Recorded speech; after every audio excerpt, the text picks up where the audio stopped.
pessoal, tudo certo?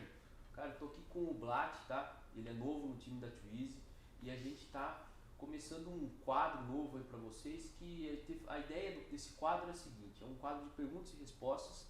A gente tá com dois membros novos no time, tanto o Blat como o Vitor, e durante o treinamento deles, eles têm diversas dúvidas, o que é normal, eles estão entrando no time agora, e a gente decidiu documentar essas perguntas, certo? E gravar um vídeo. Então, todo dia a gente vai gravar um videozinho para vocês, de maneira que a gente consiga otimizar aí. Vocês vão conseguir ver como que é o treinamento aqui dentro da Twizy e é um conteúdo interessante para vocês. O tópico de hoje vai ser Traction Control, então a gente vai falar sobre controle de tração, não só voltado para os softwares da Motec, mas a gente vai falar um pouco também dos softwares dele. Então, vamos lá, Blat, manda bala. Beleza? Bom, cara, primeira pergunta. Eu vi no vídeo da BMW que tem dois switches para controle da intensidade de controle de tração. Como que eles funcionam? Cara, essa pergunta é bem legal, cara. Quando a gente começou a usar esses switches, melhorou muito a estratégia de controle de tração, e porque a ideia é a seguinte: primeira coisa que a gente tem que entender é como o controle de tração funciona. Ele funciona regulando a potência do motor, cortando a potência do motor em determinadas situações. Essa situação é definida pelo slip do pneu, certo? Que é o percentual de patinagem, digamos assim, de slip mesmo, da roda de tração, do pneu de tração, em relação ao pneu que não tem tração. Então, se é um carro de tração traseira, o pneu de tração traseira patina em relação ao da frente. Esse é um grande, assim, tem um detalhe muito importante, que muita gente acha que, assim, que patinar pneu é só quando o cara está fazendo tipo um burnout, sabe? Quando o pneu está girando muito e saindo fumaça. Cara, isso é patinagem, mas assim, sempre que você tem um carro em aceleração, você tem um slip, Certo. entendeu? Se você tiver uma bicicleta, quando você está pedalando numa bicicleta, a roda de trás que tem tração está patinando em relação à da frente. Então, para ter o torque no pneu, tem que ter essa patinagem, esse slip. Então, esse é o primeiro importante, porque na verdade é esse slip que gera a força no pneu. Então, o que a gente tem que fazer é otimizar esse slip, porque essa força que é gerada ali pelo pneu, o slip tem uma força máxima, entendeu? Então vamos voltar para o lance da bicicleta, tá? Imagina que você começa a pedalar bem devagar, Certo. tá? Então você tem uma força menor, uma força baixa entre o pneu e o asfalto, por exemplo, certo? Você tem um slip. Vou falar em números aleatórios, 0,5%. Daí você sobe para 1%, essa força aumenta. 1,5%, você sobe, pedala mais forte, essa força vai aumentando. Só que vai chegar num ponto que você pode pôr quanto você quiser de força, o pneu já não consegue mais gerar aquela força entre o asfalto, tá? Digamos assim. Então, assim, você vai aumentando o slip, chega num ponto onde não adianta você colocar mais torque na roda, a força não vai crescer, e pelo contrário, a força diminui. Então ela diminui, chega num ponto que ela diminui muito, Certo. quando realmente patina de verdade o pneu, assim, que a gente vê aí num burnout, num carro de arrancada, por exemplo. Então a estratégia antes de explicar os switches, é entender que o controle de tração ele funciona, a ECU mede as velocidades de roda e ela fala: eu permito que a roda de tração esteja mais rápida de tantos por cento sobre a outra roda. Quando ela passar disso, a ECU começa a gerenciar o motor, reduzindo o torque no motor para que o slip fique naquela faixa que você selecionou. Então é um controle em malha fechada, é um controle em PID que olha as velocidades de roda e reduz o torque. Qual que é uma grande dificuldade de configuração? A galera fala: putz, quanto de percentual eu tenho que usar? E como usar esse percentual? E como configurar? Enfim, é aí que entra o lance dos switches. Lá tem dois. São dois switches rotativos, que cada um tem 10 posições. Primeiro eu vou explicar o aim slip. Então, basicamente, a gente define esse percentual de patinagem, percentual de slip que eu comentei, na Motec a gente não configura uma só. E na Motec em diversas outras injeções. Você não configura um valor só. Você configura uma tabela. Certo. E essa tabela você coloca em função daquele switch. Então você, ao invés de ter um valor, você tem 10. Isso tem por dois motivos. O primeiro, que é o mais óbvio, seria o seguinte: cara, eu estou numa corrida de circuito e começou a chover. Ou eu estou numa corrida de circuito e meu pneu está muito desgastado. Eventualmente você precise mexer um pouco no ajuste ideal, certo? Mas tem uma outra grande vantagem de se usar esse switch, que é a calibração inicial. Então é uma dica aí que eu faço que dá, assim, ó, acelera tipo bem em 10 vezes a velocidade que você configura o controle de tração. Eu chuto valores, por exemplo, com steps de 1, 1,5%, 2%, coloco na posição 5 da chave. Isso quando eu nunca configurei nada, tá? E o piloto sai com o carro. Daí ele vai sentir como que está o controle de tração. E daí ele pode colocar para o 4, colocar para o 3, colocar para o 6. A configuração do switch é do jeito que você quiser. Geralmente eu tento fazer sempre a configuração para facilitar para o piloto. Então, por exemplo, eu acho que a maneira mais fácil do piloto entender é o seguinte: se você aumenta o número, tem mais controle de tração. Ele fica mais agressivo. Exatamente. Então, eu tenho que diminuir o slip permitido conforme eu aumento a chave. Então, eu sempre penso assim: qual que é o jeito certo? Tanto faz. Você pode configurar do jeito que você quiser. Mas eu sempre foco pro piloto lembrar mais fácil. Cara, tem muito botão, até num carro amador hoje em dia tem muito botão, tem muita chave. O jeito mais fácil do cara pensar é assim, na minha opinião. Então, o cara vai lá e ele faz esse ajuste e daí depois ele passa o feedback. Putz, cara, o controle de tração no 5 tava... eu nem sentia, por exemplo. E daí eu fui aumentando, eu comecei a sentir no 9. Daí o que eu faço? Pego o slip que estava no 9, jogo pro 3 e interpolo do 3 para cima. Daí eu falo, cara, então sai aí no 4. Puta, agora ficou bom. Então, essa chave tem essas duas vantagens. A primeira é do cara conseguir regular em função dessas alterações de chuva ou pneu desgastado, ou até às vezes, que já aconteceu com a gente, de ter carro que tem mais de um piloto e um piloto prefere um setup e outro piloto prefere outro. Então, certo, o cara prefere na 4, o outro prefere no 5. Então, isso tem uma parte sim de feeling do piloto, pessoal do piloto, pro ajuste. Mas essas chaves, existe uma tabela de controle de tração para cada posição da chave, ou elas modificam a tabela inteira por um valor? Boa pergunta. As tabelas do controle, isso é uma das tabelas, certo? Daí eu geralmente trabalho o slip, o aim slip, que é o aim main slip, que é o principal, certo? Depois tem outras compensações. Essa tabela eu posso adicionar um eixo e colocar velocidade também, porque tem um efeito, principalmente em carros que andam a velocidades bem altas, que o perímetro efetivo do pneu aumenta em velocidades maiores, certo? Então o pneu faz um pouquinho assim, certo? E se o diâmetro dos pneus forem diferentes, essa deformação do pneu pode afetar o slip. Então por isso que você pode colocar um eixo nessa tabela, que é a velocidade do veículo, e mudar esse slip principal, certo? Mas daí então, para responder sua pergunta, a gente tem basicamente essa tabela e tem mais uma.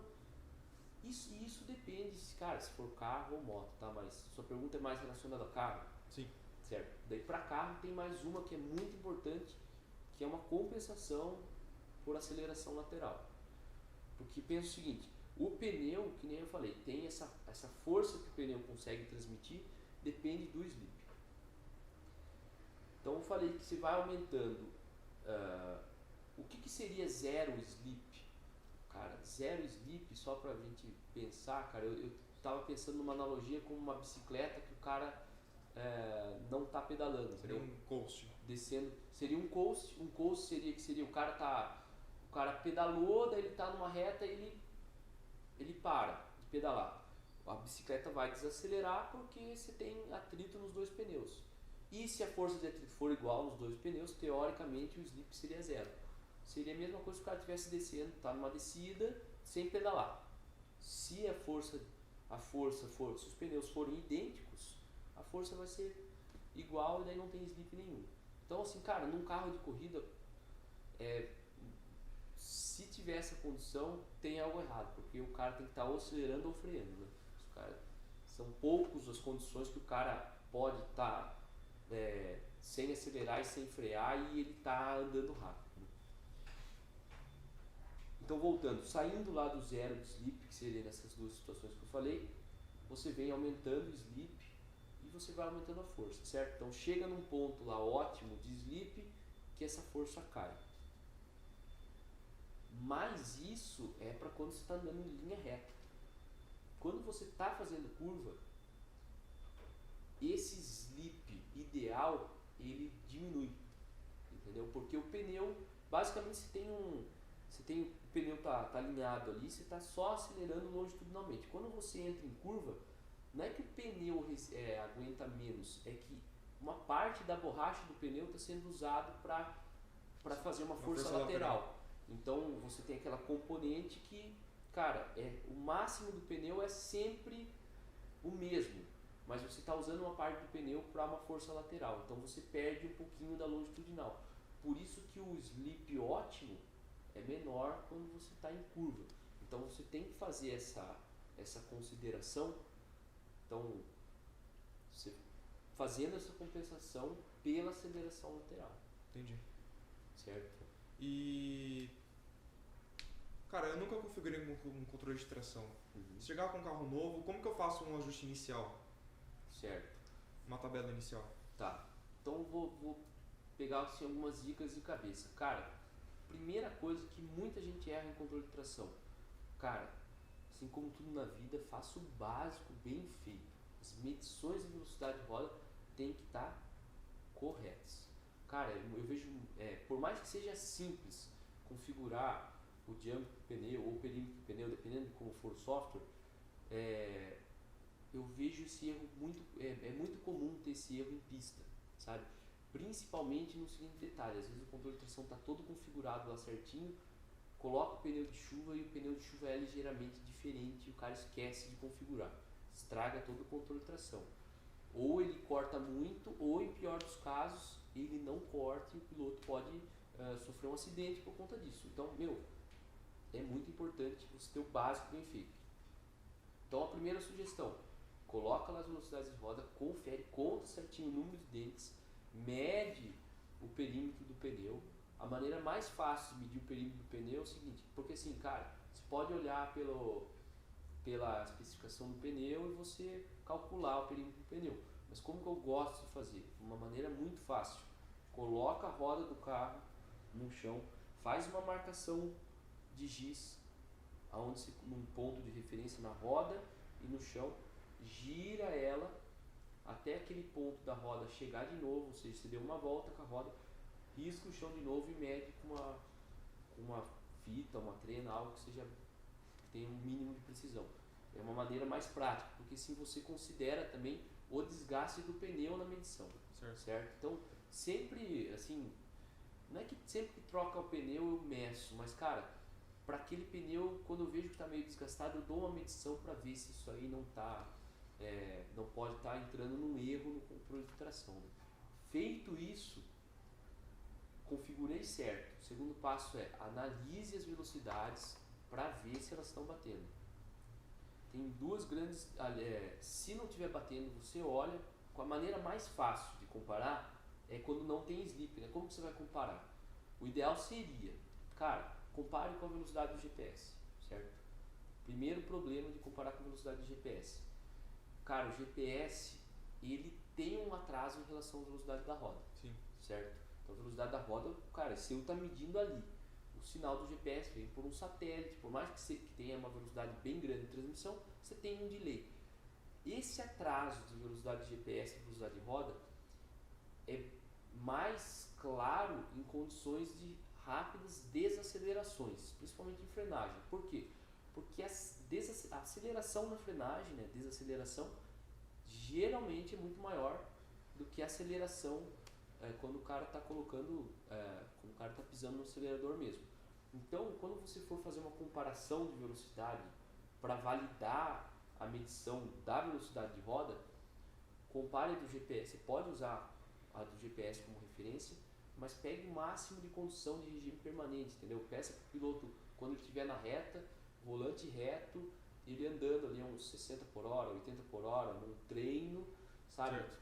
E até mesmo, cara, quando uma entrada de box é legal, cara, o cara entra em box bem devagarzinho, ele coloca um ponto morto e vem devagarzinho. E isso é uma maneira de você ter certeza que a medição da velocidade tá certa.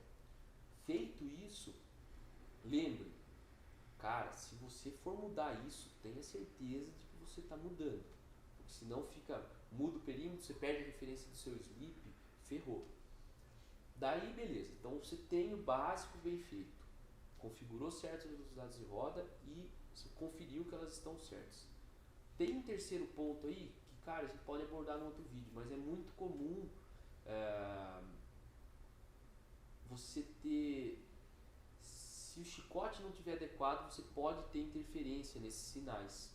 E daí você não fica com o sinal limpo e isso pode afetar no controle de tração. Além das interferências, então passou tudo isso. Eu não vou entrar nesse tópico porque sua dúvida foi na configuração. Sim. Da parte da configuração, a grande dúvida é qual é o slip que eu devo configurar. Cara, isso depende de muitas coisas, certo? Depende do pneu, principalmente do pneu e da pista. Cara, tem pistas, cara, que o asfalto muda de pista por pista. E o asfalto também muda entre a pista, cara. Em competições de altíssimo nível, cara, os engenheiros, o race engineer, o cara que é responsável pelo acerto do carro, os caras fazem track walk na pista, os caras olham, tem locais da pista que o asfalto teve uma reforma ali, o asfalto está melhor. Então, cara, é algo que depende de diversas variáveis, certo? Então, você tem que ter uma base, cara. Você tem que ter uma ordem de grandeza. Cara, não vai ser 100%, não vai ser 80%, não vai ser 60%, não vai ser 50%, não vai ser 20%. Vai ser daí para baixo, cara. Tem casos que eu já vi de ser 3% ser um valor bom, tem casos que eu já vi 12% ser um valor bom. Então, por isso que a grande dica é coloque aquele switch rotativo. Certo. Porque senão, eu vou falar o que aconteceu comigo. Uma vez eu estava usando uma injeção nacional que não tinha possibilidade de você usar esse switch. Então você tinha era uma tabela por velocidade e, cara, sinceramente eu não me lembro qual era o outro eixo. Eu acredito que tinha por TPS, para ter mais uma outra variável. Mas não tinha uma possibilidade de uma chave, de você selecionar uma compensação por uma chave. O que aconteceu? O piloto falou, cara, vamos testar o controle de tração. Eu falei, beleza, configurei. Como eu não tinha dados para aquele carro, para aquela pista, eu tive que chutar o valor. Daí eu chutei o valor. Daí o piloto saiu, cara, não tá legal, não tá cortando. Daí você vai lá, você mexe de novo. Cara, agora tá cortando muito. Daí você mexe de novo. Qual que é o problema disso? Primeiro, você não tem tempo disponível para o cara ficar entrando e saindo. Segundo, nunca na prática, em quase 10 anos trabalhando com isso, aconteceu de eu ir para a pista e falar, cara, nós vamos testar só controle de tração hoje. Não existe isso, tem outras coisas testando. Então a velocidade de teste assim, tem que ser alta. Senão você perde um treino e você não chegou num slip que minimamente funciona. Certo. Aconteceu isso comigo. E às vezes o piloto e a equipe pode até perder confiança. Falar, cara, não funciona o controle de tração, deixa quieto. Entendeu? Então, use um switch rotativo. Isso ajuda demais, cara. Porque daí o piloto sai e você já fala pro cara, meu, o controle de tração está em desenvolvimento, está na posição 5. Se não entrar, você vai subindo de 1 a 1. Se você achar que está muito entrando demais, cortando cortando em condições que não era para cortar. Isso é muito comum quando o slip está muito baixo, a configuração dela, corta na reta. O carro passa cortando na reta, entendeu? Então o piloto ajusta lá e então essa é uma grande dica, cara, usar esse switch rotativo. Certo. E daí você tem que fazer testes para descobrir o slip. Na teoria, você consegue achar o slip target como? Cara, você teria que testar valores de slip e testar qual que gera mais força no pneu. Quando que vai gerar mais força no pneu? Quando estiver maior aceleração do carro. Então, saindo da teoria e indo para a prática, você pode usar análise de dados para chegar a essa conclusão. Como? Você pega lá, coloca um acelerômetro, fundamental que você use um acelerômetro, tenha 2 eixos pelo menos, e que você coloque ele próximo ao CG do carro. Certo. Feito isso, você pega um software que você consiga fazer um gráfico de um scatter plot, que você pega 2, 3 variáveis e você plota e você coloca lá, cara, aceleração longitudinal, que acelera o carro para frente, e coloca no outro eixo o slip. E daí você vai ver, tem um gráfico até que eu separei aqui, que é de um treinamento que eu fiz na Motec para mostrar. Esse aqui é um scatter plot, ó. O cara colocou aqui no eixo X wheel slip e o cara colocou aqui no eixo Y, no vertical, aceleração longitudinal. Todos esses pontos aqui são pontos reais, que aconteceu lá. Então você não vai ver essa linha em rosa, você vai ver isso aqui.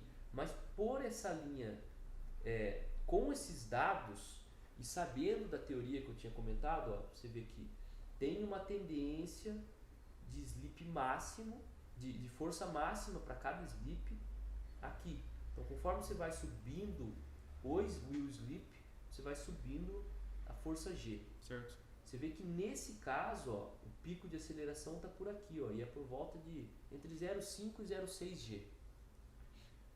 E o slip desse carro aqui foi por volta de 3%.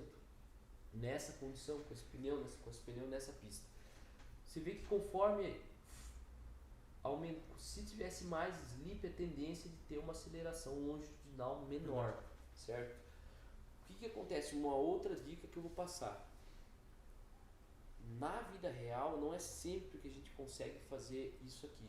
O que já aconteceu comigo? Eu fiz isso aqui, daí pelo teste eu cheguei à conclusão que era 3.5 ideal.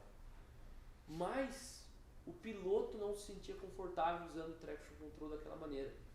Então, existem 2 filosofias de traction control. Uma é você calibra para máxima performance. Então você olha os dados extensivos e você chega a uma conclusão. Certo.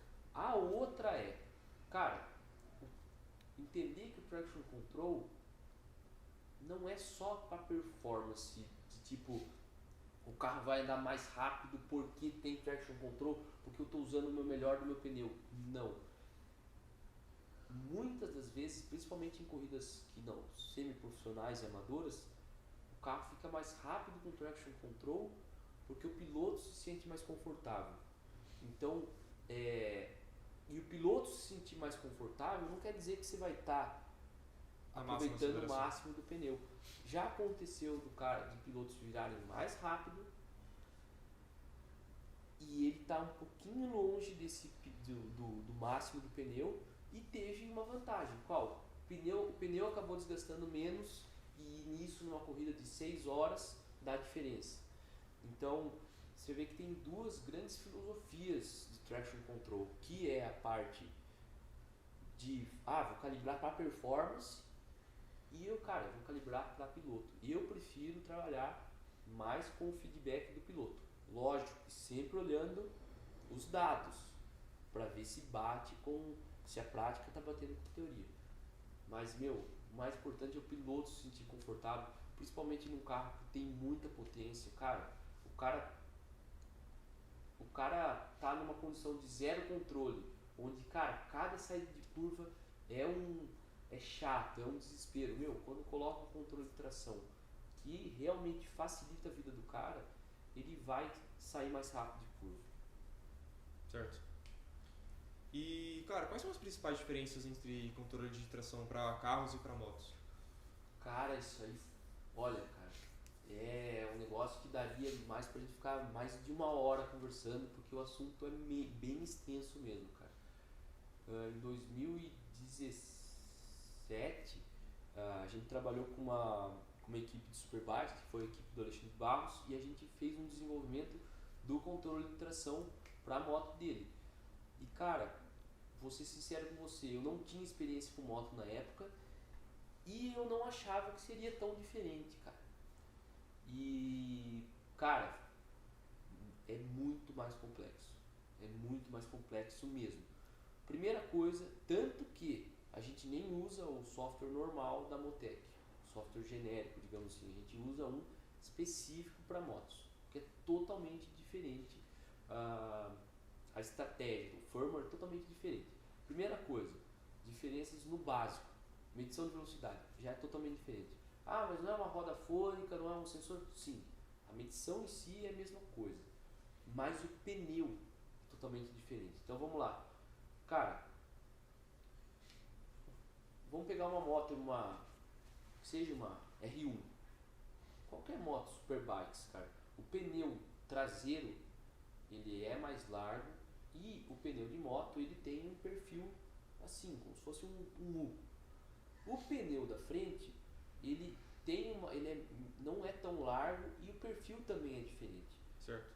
Por que isso afeta a velocidade? Isso afeta a medição de velocidade em curva. Porque, cara, quando a moto inclina, não é o mesmo perímetro do pneu, porque tem uma outra faixa do pneu em contato com o solo.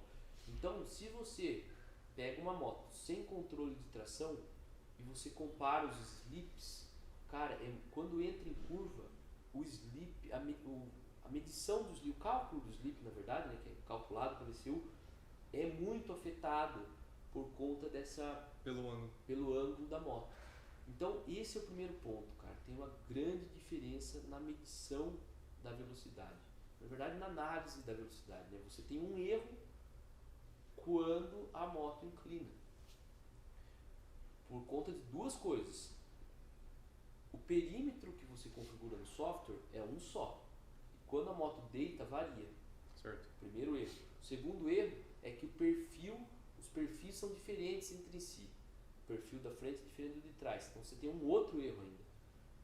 Quando inclinou lá 5 graus, você tem um erro na roda da frente e um erro diferente da de trás. Então, cara, o slip dificulta demais, certo? Então, tem diversas estratégias que usam só para moto. Além disso, a moto, ela não tem uma aceleração lateral, certo? Uma moto, assim como o avião, né? Os veículos que giram em torno do seu eixo para fazer curva, não tem uma aceleração lateral. Então você não consegue fazer essa compensação por aceleração lateral que nem é nos carros. E por conta do perfil do pneu também, né? Então, o que acontece? O software de controle de tração é bem mais complexo.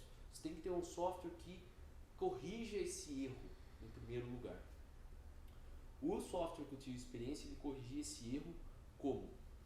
O ideal é o que? A moto ter um sensor de lean angle, que o lean angle é o ângulo de inclinação da moto, então você sabe, a SEO sabe, cara, a moto tá com 10 graus.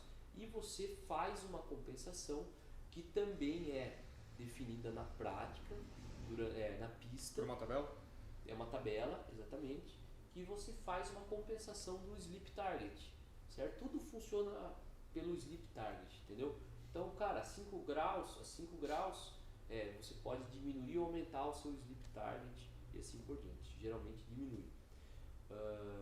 Só que muitas motos não têm esse sensor de lean angle. Então tem outras estratégias que você pode fazer com sensores mais simples, que não é teoricamente ideal, porque o ideal é você ter o lean angle, mas se você não tem e não dá para usar, tem até categorias, se eu não me engano, fora do Brasil, que proíbem a utilização desse sensor, então você tem que se virar com o que você tem.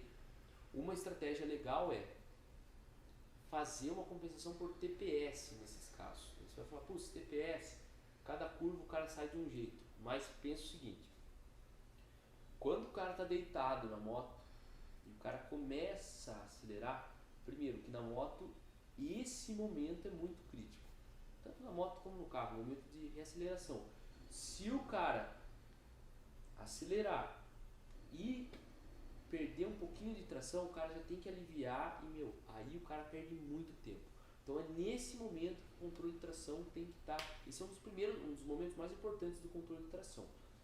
Quando a moto está deitada, e quando está deitada que os caras começam a acelerar, o cara tem a borboleta está bem fechada, certo? Nesse momento, você pode aplicar uma compensação por TPS. Então, cara, a borboleta está fechada, aplica uma compensação por TPS lá. É uma maneira de você simplificar o fato de você não ter o linhengo. Certo. Mas quando eu vi essa estratégia, eu falei, putz, cara, mas tá aí numa curva que é pro outro lado, uma curva que tem um raio muito diferente, e eu vou estar usando o mesmo TPS, mas eu estou numa inclinação diferente. Como que eu vou fazer? Porque pode acontecer, imagina, se eu estou por linhengo, cara, eu estou no mesmo ângulo, eu estou acertando o meu problema de diferença de perfil de pneu. Agora, por TPS eu não estou, cara. Às vezes eu posso estar com 5% com a moto 20 ou 15 graus. Como acertar essa diferença? Uma estratégia que funciona muito bem na prática é você, além do TPS, usar uma compensação por posição na pista. Então você coloca um sistema pelo menos um sistema de GPS na moto, e aí CU calcula sempre a distância que você está no circuito. Sempre que você passa na linha de chegada, você calcula zero. Reseta e vem somando. Dessa maneira você consegue setorizar o seu controle de tração. Então você faz uma compensação só na curva 1, uma compensação só na curva 2, uma só na curva 3. Dessa maneira você pega, era 5% de TPS naquele exemplo, mas eu estou na curva 1. Ali eu preciso liberar um pouquinho mais o controle, você libera um pouquinho mais. Agora eu estou a 5% e preciso segurar um pouquinho mais na curva 2. Você pega a distância da curva 2 e aplica uma compensação. Então, é outra estratégia. Então, com isso, para cada pista específica, você consegue fazer uma tabela diferente e assim ajusta o seu controle de tração. Exatamente. Nesse caso, mesmo sem linhengo. E se você tiver linhengo, você também precisa calibrar o controle de tração nas outras pistas. E um ponto que a gente acabou não falando é sobre... A gente falou muito do slip, mas a gente acabou esquecendo de falar da outra chave. Tem uma segunda chave na BM. Essa segunda chave é a chave da agressividade do controle. Então são coisas distintas. Uma coisa é você ter o nível do controle de tração. Aí é quanto de slip você permite. A agressividade é o seguinte.